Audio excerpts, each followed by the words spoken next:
Good evening everyone. তো বলো তোমরা বৃষ্টি কেমন এনজয় করছো? আমি তো দারুণ এনজয় করছি। জানলা দিয়ে বৃষ্টি দেখছি আর ভিডিও করছি আর তোমাদের সাথে শেয়ার করছি। তো সমস্ত ঋতুই যখন এত ভালো করে আমরা উপভোগ করি, অনুভব করি, উইন্টার, সামার, রেনি সিজনটাও অবশ্যই এনজয় করা উচিত, তাই না? তো তোমরা কীভাবে এনজয় করছো জানিও কমেন্টে। আমার তো খুব ভালোই লাগছে, রান্না করছি, বাড়িতে থাকছি, বাইরেও বেরোচ্ছি, কাজকর্ম করছি, সব কিছুই চলছে, পোস্ট করছি, তোমাদের সাথে শেয়ার করছি। এটাই বা কম আনন্দের কি, তাই না? তো চলো আজকে সন্ধেবেলার একটু জলখাবার আনিয়েছি বাইরে থেকে, সেটাই তোমাদের সঙ্গে শেয়ার করব। তো অনেক দিন সাউথ ইন্ডিয়ান ডিশ খেতে ইচ্ছে করছে, বাড়িতেও বানানো হয়, কিন্তু বাইরের যে টেস্টটা বা বাইরের খাবারের যে ভাইবসটা সেটা তো পাওয়া যায় না। তাই নিয়ে চলে এলাম বাইরে থেকে ধোসা, ইডলি।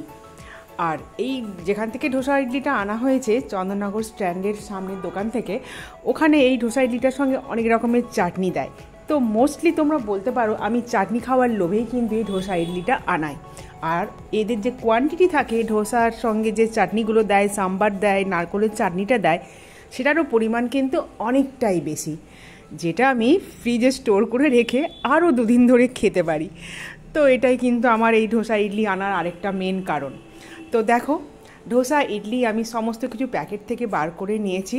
মশালা ধোসা আনা হয়েছে, ওর সঙ্গে দিয়েছে একটা আলু স্টাফিং, আর আছে বাদামের, নারকেল বাদামের চাটনি সাদা রঙের, একটা আছে রেড চাটনি যেটা ভীষণ হট হয়, ভীষণ ঝাল হয়, আর একটা আছে একটু অরেঞ্জিস টাইপের চাটনি, যেটা অনেকটা কোকোনাটের টেস্ট পায়, বাদামের টেস্ট পায়, কিন্তু অতটা ঝাল না।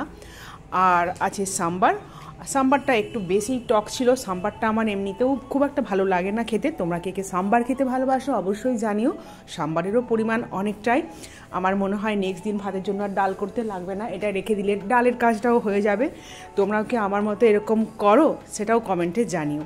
তো টেস্ট করলাম বাদামের চাটনি দিয়ে প্রথমে ধোসাটা যেহেতু অনেকক্ষণ ধরে প্যাকেটে রাখা ছিল, তো একটু সোয়াগি হয়ে গেছে, ক্রাঞ্চি ভাবটা নেই। তো চলো, বাইরে থেকে আনা হয়েছে, এইটুকু তো অ্যাডজাস্ট করতেই হবে। ওখানে দাঁড়িয়ে বা বসে খেলে নিশ্চয়ই আমরা ক্রাঞ্চি ভাবটা পেতাম। আর ইডলিগুলো ছিল ভীষণ সফট। তো ইডলিগুলো খেতে আমার খুব ভালো লাগে এমনিতেও। তো চলো এবার ইডলিটা টেস্ট করি। আর রিভিউ তো একদম ওকে, দারুণ টেস্টি ছিল। সন্ধ্যেটা একদম জমে গেল ইডলি ধোসা খেয়ে। আরও বেশি ভালো লাগলো, কিছু কিছু জিনিস আমি নেক্সট দিনের জন্য স্টোর করে নিতে পারলাম বলে। আমি জাস্ট মজা করছি। তো সন্ধেটা বেশ ভালো কাটলো বৃষ্টির সাথে, খাবারের সাথে, আর তোমাদের সাথে গল্প করে। দেখা হবে তাহলে তোমাদের সঙ্গে আরেকটা মিনি ব্লগে। ভালো থেকো, টাটা।